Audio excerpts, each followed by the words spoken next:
Donc avant de poursuivre, je vous montre la ferme d'un jeune, voilà, un jeune malien qui est aujourd'hui au Maroc. Voilà, il allait au Maroc, en tout cas il allait dans des conditions vraiment difficiles.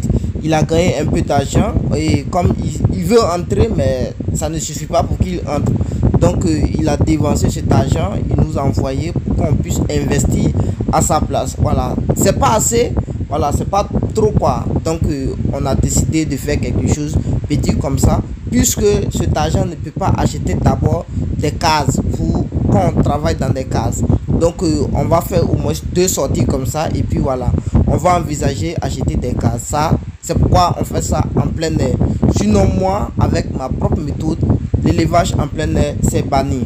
Mais ici j'ai compris sa situation parce que stable, financièrement il n'est pas stable. Voilà.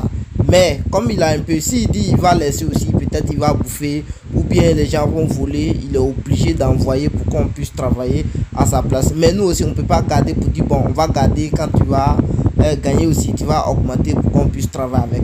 Donc on est obligé de travailler avec le peu qu'il a. Voilà, voici comment ça y est.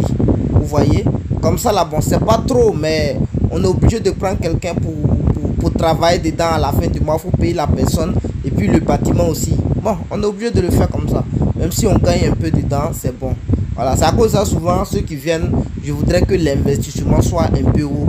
Alors, quand c'est un peu haut, nous tous ça peut nous aider. Mais quand c'est bas, ça peut pas nous aider. Mais on va faire avec 2 sorties, ça va aller. Le voici, formateur et conférencier, apprendre les méthodes de production et de vente, devenir éleveur grâce à notre école de formation en élevage en ligne. La théorie avant tout. Va en formation professionnelle premier et tu deviendras un éleveur formidable grâce à sa compétence. Messieurs, mesdames, voici ce que les gens veulent faire à vos frères. Faites attention. Écoutez bien, voici ce qu'il veut faire à vos frères, à vos soeurs. Faites attention. Je dis bien faites attention. On est ensemble. Écoutez la vidéo jusqu'à la fin. Quelles que soient les minutes que ça va te prendre, écoute pour sauver au moins la vie de tes frères. Pour sauver au moins tes soeurs. Si tu penses que le conseil est très petit ou très élevé pour toi, il est bien de transmettre ce conseil à une autre génération. Ça peut être tes petits frères, ça peut être tes petites soeurs. Bref, ça peut être même tes proches. Bref. Mon frère, ma soeur, franchement, il faut s'aider. Il faut te sauver. Si actuellement tu travailles, il faut aider tes frères. Il faut aider tes petites soeurs. Il faut aider tes petits frères. Tes grands frères qui ne travaillent pas, tes grands soeurs qui ne travaillent pas. L'heure est grave. Vous savez, le monde que nous sommes en train de vivre maintenant, ça ne serait pas le même monde dans les 5 premières années qui viendront. Vous savez, le monde que nous vivons maintenant et le monde qui y serait ne seront pas du tout les mêmes. Ce sont les mondes qui seront différents du monde que nous vivons aujourd'hui. Quand on essaie de comparer aujourd'hui le village et puis avant, quand vous-même vous étiez au village et puis maintenant, essayez de regarder. Il y a une très grande divergence. Quand il y a dit une très grande divergence, bon, une très grande différence. Avant, il y avait des terres cultivables, il y avait des animaux, il y avait des parcelles cultivables au village, il y avait de la viande. Donc partout où on rentre, on pouvait s'en sortir. Mais aujourd'hui, dont je vous parle, c'est difficile au village. C'est difficile pour les parents de trouver de quoi à manger si c'est pas commandé. Si c'est pas le peu d'igname que tu peux donner. Avant là, tu déposes peut-être même les épluchures d'igname là, ça va bien donner. Mais maintenant, ça peut plus. Il faut renforcer la terre, retourner la terre avec certains produits comme de l'engrais chimique. Bref. Mais maintenant, bon, ils n'ont pas assez de moyens encore pour faire cela. Donc, je vous affirme que la richesse du village est en train de s'éloigner. Donc, si la richesse du village s'éloigne, vous allez voir que ça sera compliqué aussi pour ceux qui sont dans les villes. Parce que tous les jeunes qui sont au village maintenant veulent venir dans les villes. Donc, eux, ils sont entrés dans les villes. Au lieu que manger quitte au village pour venir dans les villes, il n'y a plus manger. Donc, automatiquement, on se concentre sur le riz. Pour manger, vous comprenez pourquoi le riz est devenu cher. Sinon, à l'époque, le riz, tu as 200, toute la famille pouvait manger. Mais aujourd'hui, avec même 1000 francs même là, 2 personnes, ça ne suffit pas. Vous comprenez comment c'est devenu cher. Et même, la fois dernière, j'ai vu, il y a des sociétés même qui ont commencé à falsifier le riz. Ils font des cartons. Il y a un gars qui a fait ça sur les réseaux sociaux et on a vu que c'était vrai. Donc, mes frères, mes soeurs, en tout cas, essayez de chercher un petit projet pour donner à vos frères. Cherchez des projets familiaux. Voilà. Par exemple, le projet dont je suis en train de vous coacher, l'élevage là, vous savez, tout le monde peut travailler dedans. Que ça soit vieux, que ça soit jeune, que ça soit enfant, tout le monde peut travailler dedans. Tout le monde peut s'aider. C'est pas un travail où on va dire, bon, lui, il sait écrire, l'autre ne sait pas écrire. Celui qui sait écrire, celui qui ne sait pas écrire, peuvent toucher les travaux qui y sont. Alors, le conseil n'est pas encore arrivé. Je vais vous dire, parce que vos frères là, les gars veulent les envoyer en prison. Je vais vous dire pourquoi ils veulent les envoyer en prison. Donc, voyez un peu. Donc, pour moi, essayez de les aider pacifiquement. Alors, vous voyez. Le voici, formateur et conférencier, apprendre les méthodes de production et de vente, devenir éleveur grâce à notre école de formation en élevage en ligne. La théorie avant tout. Va en formation professionnelle premier et tu deviendras un éleveur formidable grâce à sa compétence. Aujourd'hui, tel que je suis dans le milieu, ça fait que certains jeunes, voilà, quand ils sont un peu dans des problèmes avec les patrons, automatiquement, ils m'appellent parce que eux, ils veulent travailler et devenir autonomes pour lancer leurs projets. Souvent, certaines personnes ne finissent même pas. Ils n'ont pas encore atteint leurs objectifs et on les chasse ou bien on les envoie en prison. Vous savez, c'est être ingrat, hypocrite. Être quelqu'un sans cœur. J'ai dit être quelqu'un sans cœur quoi. Être quelqu'un est-ce que vous savez que la majorité des entreprises aujourd'hui qui sont au privé sont là pour exploiter les jeunes? Ce sont des entreprises qui exploitent aujourd'hui les jeunes. Dites-moi, quand un professeur, je dis bien un professeur d'État, enseigne dans un lycée, il n'est pas interdit pour lui d'aller faire des business dans un autre lycée. Il n'est pas interdit pour lui d'aller faire des autres business dans un autre collège qui est privé. Ils vont dire quoi? Même s'il s'appelle Kwayo, je dis bien même s'il s'appelle Kwayo, quand il va aller dans l'autre école là, son nom serait toujours le même Kwayo. Ils ne vont pas changer, ils vont dire c'est un professeur d'État là-bas, mais ici il travaille au privé. Le professeur, il peut encore faire des cours, les cours de soutien dans l'école, qui n'a rien à voir avec l'État. Il va rien donner à l'État, mais seulement pour s'aider encore sur le plan financier. À la fin du mois, pour pouvoir jongler les deux bouts. Donc, c'est pour dire que, en principe, où on travaille, on doit avoir des petits business qui peuvent concorder avec le business dans lequel on est. Mais aujourd'hui, le constat est que tous les jeunes qui travaillent pour les gens n'ont même pas le droit d'exercer un peu 1 heure du temps pour chercher de l'argent sur les dos. Ça devient quelque chose qui est illégal pour eux. Mais mes frères, c'est pas illégal. Ceux qui font ça aujourd'hui, qu'est-ce que les gars vont dire? Non, il est en train de me voler de l'argent, tu travailles pour moi, j'ai vu, tu es en train de travailler pour toi encore. C'est il dit non, je vais t'envoyer en prison. Vous voyez? Vous voyez ça? Et je vous affirme que c'est ce qu'ils font. Et quand ça arrive aussi, les autorités, elles ne cherchent pas à décortiquer tout. Vous allez voir que ils vont faire tout possible, tout de suite, pour ne plus que tu aies un casier judiciaire. Parce que qui fait de la prison, ou bien qui serait à la police à plus de 3 heures, faut te dire que tu n'auras plus de casier judiciaire. Pourtant, tu es jeune, tu dois travailler.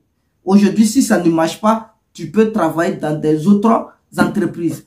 Même aujourd'hui, les entreprises privées sont en train de réclamer les casiers judiciaires pour pouvoir faire le recensement, pour pouvoir recruter les gens. Mais à cause de ces genres de choses, imagine, si on envoie ton frère en prison, si on envoie ta soeur en prison, c'est pas le fait d'aller les libérer qui va sauver les choses. Mais tu vas le libérer, mais c'est gâté pour lui parce qu'il n'a plus de casier. Maintenant, c'est de travail de porte à porte. Il ne peut plus se retrouver parce qu'il n'a pas de casier judiciaire. Vous comprenez? Alors, regardez bien le peu d'exemples que je viens de prendre. Au niveau des professeurs, on a vu, ils travaillent comme ils veulent. Au niveau des infirmiers, ils travaillent dans des cliniques comme ils veulent. Ils ont des heures pour aller travailler. Mais est-ce qu'il va travailler, comment on appelle ça, 24 heures sur 24 pour l'État? Non. Il peut être dans le service d'État et rester là-bas, communiquer avec la clinique dans laquelle il travaille. Le professeur peut être dans le lycée d'État et puis communiquer avec les élèves du privé, il travaille.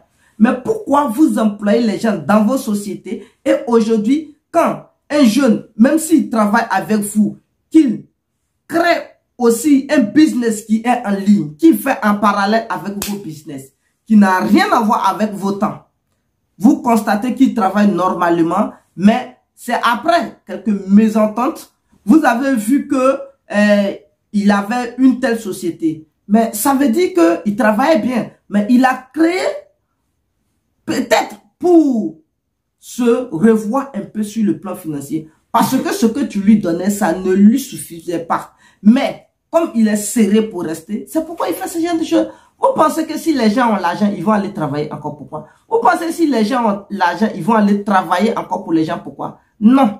Et j'ai vu que tous ceux qui travaillent au noir, quand les jeunes font ça sur leur dos, ils se disent non, c'est de l'arnaque, je te paye, tu utilises le temps encore pour faire telle chose, ou bien parce qu'ils te voient comme un concurrent. Parce qu'il te voit comme un concurrent, pour lui, c'est d'aller saisir les autorités pour t'envoyer en prison. Ils vont le faire, mais qu'est-ce que ça va te donner? Rien, parfaitement rien. Messieurs, mesdames, la majorité des entrepreneurs qui embauchent ne sont pas du tout crédibles. La majorité des jeunes qui sont aujourd'hui en prison, pardonnez les avocats, pardonnez les procureurs, pardonnez les commissaires, les officiers, revoyez les cas.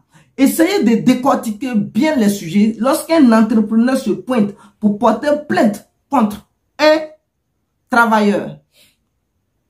En tout cas, s'il porte plainte contre un travailleur, décortiquez bien le sujet. De un même là, s'il porte plainte, allez-y droit dans le but. Est-ce qu'il a déclaré d'abord la personne qu'il veut envoyer en prison? Est-ce qu'il a déclaré au noir? Parce que c'est un délit. C'est un délit déjà de prendre quelqu'un travailler avec lui, de ne pas le déclarer à la CNPS. Vous comprenez? C'est un délit déjà.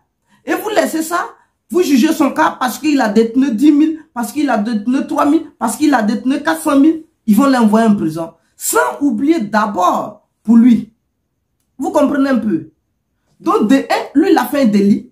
Vous ne l'avez pas arrêté. Et le deuxième, si vous avez bien regardé, si vous fouillez bien, ce n'est pas un délit.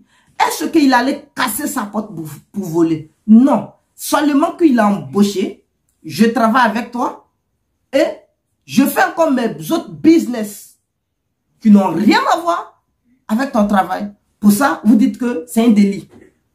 Non, ce sont les choses qui se passent. J'ai vu, moi-même, il y a des jeunes qui m'appelaient. Ah, je travaille pour telle personne, 2, 3. Il a vu que comme je suis en train de faire tel business, les mercredis, quand il me laisse au lieu, bon, lui, il me laisse, je m'en vais laver la voiture. Lundi, le fait de venir, je suis peut-être malade, fatigué. Bon, quand je l'ai appelé, il a dit non, la fois dernière, au lieu d'aller te reposer, je t'ai vu, tu étais en train de laver la voiture, donc tu es renvoyé. Mais est-ce que c'est bon? Comprenez les gens. Vous pensez que si tu le payes bien, si il a l'argent de manière sincère, comme il se doit, si vous le payez à la fin du mois, le premier, vous êtes sûr qu'il va faire ce genre de choses? Et vous les embauchez à la fin du mois même, c'est même un problème pour les payer. Et ils font quelque chose, vous êtes prêts à les envoyer en prison. Est-ce que c'est bon? Non, ne faites pas ça. Vous les payez le combien?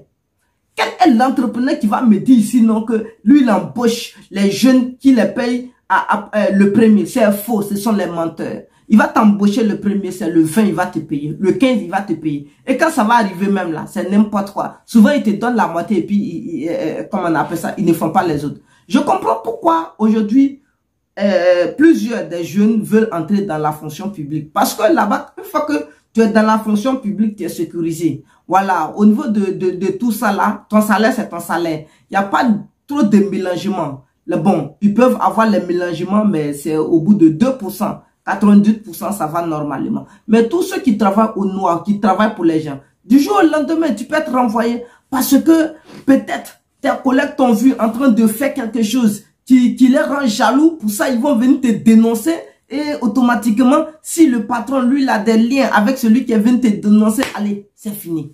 Mes frères, mes soeurs, arrêtez ça. Arrêtez ça. Ne faites pas ça. Je ne vais pas mentionner le nom de quelqu'un puisque ce n'est pas la personne seule. Vous savez, la fois dernière, par exemple, j'étais sur les réseaux sociaux où j'ai vu, comment on appelle ça, un monsieur qui parlait d'un jeune, voilà, d'un jeune qui l'a vraiment, comment on appelle, pour lui, le jeune l'a trahi. Le jeune l'a trahi. Mais moi, je ne vois pas le délit. Et il dit qu'il va envoyer le jeune en prison. Ce n'est pas un délit, je ne vois pas le délit. Il a embauché le jeune. Il travaille avec le jeune pleinement. On est d'accord? Et le jeune, il a créé lui aussi son business en ligne. Tout le monde travaille, mais tout le monde est sur WhatsApp. Tout le monde travaille, tout le monde est sur Facebook. Tout le monde travaille, tout le monde est sur Google. Il crée des business en ligne. Fait en parallèle avec ton business. Où est le délit? Pas de délit. Et tu le menaces d'envoyer ça à la police. Regardez, est-ce que c'est normal? Non! Il travaille avec toi. Tu ne peux pas. Laisse-le tomber. Laisse-le partir que, ah, mon frère, tu travailles pour moi. Ma soeur, tu travailles pour moi. Bon, je t'ai pris à cause de ton temps. Comme ça. Tu n'auras pas dû le faire. Si tu penses que tu tiens encore à ton business, en parallèle de mon business, il est temps pour toi de décliner, de quitter. Il va quitter. Mais où est le bien de dire non que je vais l'envoyer en prison? Montre-moi le motif. Est-ce qu'il y a un mobile? Il n'y a même pas de mobile. Quand ils vont te demander, c'est pourquoi? Parce que il a créé sa société. Parce qu'il travaille pour moi et il a créé sa société. Il n'a pas le droit de créer. Ah mes frères, quand je dis hélas, arrêtons ça. C'est normal, on peut le faire. Ce que j'ai cité là, vous n'avez pas vu? Même en Europe, les Français, quand on dit un policier là, ils travaillent, mais après, ils ont encore des services privés. Donc, je ne peux pas. Et vous allez voir que ces personnes-là, si ce sont eux qui sont même le chef de l'État, ils vont interdire tout ça. Et qu'est-ce que ces gens vont devenir? Des corrompus. Ils seront corrompus. Parce que tu vas le payer, mais ça ne suffit pas à ce qu'il puisse jongler son noir. Donc, il est obligé de faire des business en privé pour l'aider. Ben, tu as embauché quelqu'un dans le secteur d'un système de travail en ligne. Son business en privé, ça doit être en ligne. Il ne peut pas s'asseoir dans un bureau tous les jours. Pourtant, il est en train de travailler en ligne et puis avoir un business de jardinier. C'est impossible. Parce qu'il ne peut pas exercer le temps pour un jardinier. On est d'accord? Pour ça, il doit avoir un business petit qui est en parallèle avec le business qu'il exerce. Si c'est un jardinier, tu as embauché un jardinier. Pour lui, il travaille en privé aussi pour avoir des business en privé. Ça doit être aussi du côté des jardins. Tout à fait. Donc, si pour toi, ton travail est en ligne, il peut avoir aussi quelque chose en parallèle, en ligne aussi. Et quand ça va aller, il doit être indépendant. C'est comme ça qu'on commence. Pour moi, je ne vois pas le délit. Je ne vois pas ça. Et puis, 1, 2, 3, c'est arrivé au commissariat. Et je vous affirme que c'est ce que les jeunes, la majorité des gens font aux jeunes filles, font aux jeunes frères, font à vos petits frères, font à vos grands frères, à vos petites soeurs. Et vous êtes là, vous les regardez. Vous avez de l'argent. Tout le monde a l'argent à la banque. Vous ne pouvez pas sauver vos frères. Vous ne pouvez même pas sauver vos petites soeurs. Les petites soeurs là, lancer des business, elles vont exercer. Elles vont arrêter ces gens de margouilles. Ces choses. Parce que c'est pas bon du tout. Vous savez que si aujourd'hui, il n'y a pas de jeunes pour travailler ceci comme ça, elle dit tu vas les chercher avec Toche pour l'embaucher là. Tu vas supporter tout ce qu'ils vont faire. Tu vas lui donner un peu de conseils. Mais comme les jeunes ne travaillent pas, voilà, les jeunes ne travaillent pas, on n'a pas assez de travail, donc quand on fait un peu, on sait que même si on le renvoie, on va trouver un autre pour remplacer. C'est pourquoi on se fout des gens. Mais c'est pas parce que tu n'as plus envie de travailler avec quelqu'un que tu vas le vilipender. C'est pas parce que tu n'as pas envie de travailler avec quelqu'un que tu vas gâter sa carrière. C'est impossible, messieurs. Impossible, mes frères. Impossible, mes soeurs. Ne faites pas ça. Ça va pas vous juger demain. Bon, ça ne serait pas bon pour vous sur le plan religieux. Il faut pardonner. Il faut pardonner sur le plan religieux. Pourquoi sur le plan religieux, on va toujours à l'église, on fait ceci, on dit il faut pardonner et on envoie toujours, on continue d'envoyer toujours les gens en prison. Est-ce qu'on les pardonne vraiment? Non. C'est pas parce que telle personne me doit de l'argent, je vais l'envoyer en prison. Mais tu n'as pas pardonné. Tu n'as pas pardonné. Et tu dis tu suis Dieu. Tu suis pas Dieu. Parce que si tu suis Dieu, quelqu'un te doit de l'argent, tu vas le pardonner. Tu ne vas pas envoyer ça en prison. Tu l'envoies en prison, c'est que tu n'as pas pardonné. Donc mes frères, en tout cas, nous aussi, quand on travaille pour les gens, vous savez, il y a des choses qu'on peut faire, mais soyons vigilants. Je n'ai pas dit de faire les choses qui sont illégales. Travaille en parallèle, en privé, pour avoir un peu de sous, pour compléter la fin du mois. Je ne pense pas que c'est assez illégal, mais c'est quelque chose qu'il faut faire dans la discrétion. Voilà, parce qu'il ne faut pas faire ça sur le gros dos. Tes collègues même là, il ne faut pas les dire, il faut cacher tous ces genres de choses. Parce que, vous voyez, quand ton patron est au courant, lui, il peut être jaloux de toi. Et c'est comme ça arrive. Ils vont créer n'importe quoi pour mettre sur toi. Vous voyez, aujourd'hui, qu'est-ce qui se passe? Parce que quand c'est comme ça, Dieu, il n'est pas derrière toi. Dieu n'est pas derrière toi. Et quand tu fais ça, Dieu n'est pas derrière toi. Forcé, tu as menti sur lui pour dire non, comme ça, c'est qu'il a fait. Quand Dieu juge que c'est bon là, quand tu mens ou bien quand tu dis tu as fait quelque chose, il y a un malheur qui te frappe. La personne a dit non que 2 jours plus tard, il y a un malheur même qui lui a frappé. Vous voyez, Dieu même a jugé ça. Comme quoi ils ont pris son ordinateur, vous voyez, parce que Dieu dit c'est pas bon. Voilà. Dieu dit c'est pas bon, il ne faut pas penser ça là, il ne faut même pas faire ça. On ne doit même pas dire ça à quelqu'un. Et le malheur, pap, Dieu t'a frappé. Ce qui semble être bien pour toi, ce qui même a conçu peut-être même la société même là, peut-être même, c'est ça même qui est parti. Ça te coûte cher. Donc c'est un avertissement de la part de Dieu. Donc voyez, ne faites pas ça. Moi par exemple, j'ai eu ce genre de cas. Vous savez, il y avait, comment on appelle ça, une servante chez nous, à la maison. Quand j'étais chez mon oncle, je dis bien chez mon oncle, il y avait une servante. La servante, quand elle était venue, on était 4 garçons. Voilà. Mais moi, franchement, je ne peux pas dire que j'étais gentil. J'étais en première année d'université. Donc, côté financier, je me retrouvais parce que moi-même, je faisais lavage, je faisais les CD, les quoi à domicile, donc je gagnais un peu. Et puis mes parents me soutenaient un peu. Donc, chaque matin, quand je suis à la maison, moi, je partais acheter garba pour faire manger tout le monde. La servante, je ne tire pas. Elle mange aussi. Tout ce que moi, j'achète, je ne mange pas au dehors, j'envoie à la maison. Donc, vous savez, dans une maison, les matins, celui qui peut faire manger les gens là, il est plus aimé. On est à ses besoins. Donc, c'est comme ça. Comme moi, les matins, il n'y a pas de déjeuner, il n'y a rien. J'achète, tout le monde mange. Même matin, quand d'autres vont au cours, la fille, elle est toujours là. Je dis, ok, tiens, va acheter garba, viens, on va manger. On mange. Donc, elle aussi, quand elle veut laver des habits, elle dit, ah, Yao, tu n'as pas d'habits sales à laver, je donne mes habits, elle lave.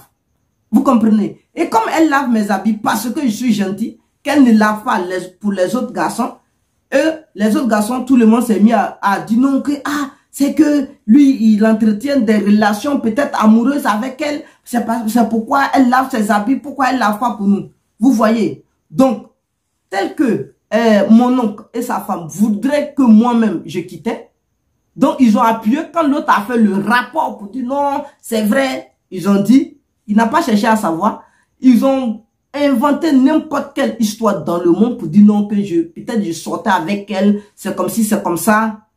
Donc, le jour où j'ai quitté la maison, Ce jour, la maison s'est écroulée. Je dis bien, la maison s'est écroulée. Il manque un grain de riz. Ça allait le tuer. Le jour où la maison s'est écroulée, c'était grave. Même ça devrait être même sorti même à la RTI. Parce que c'était grave. Je dis bien, écroulement de la maison. Le lendemain, vers les 5h, 6h, tout le quartier était là. La population était là pour regarder la maison. Vous voyez, c'est-à-dire c'est Dieu qui parle. Ça veut dire c'est Dieu qui parle aux gens. Dieu dit non, ne faites pas, ne faites pas. Et quand tu fais ce genre de choses, il te frappe dur. Je ne suis pas en train de dire non que bon, c'est parce que tu as chassé le jeune que tu as dit non, le jeune, c'est lui, il travaille sur ton dos, il a créé.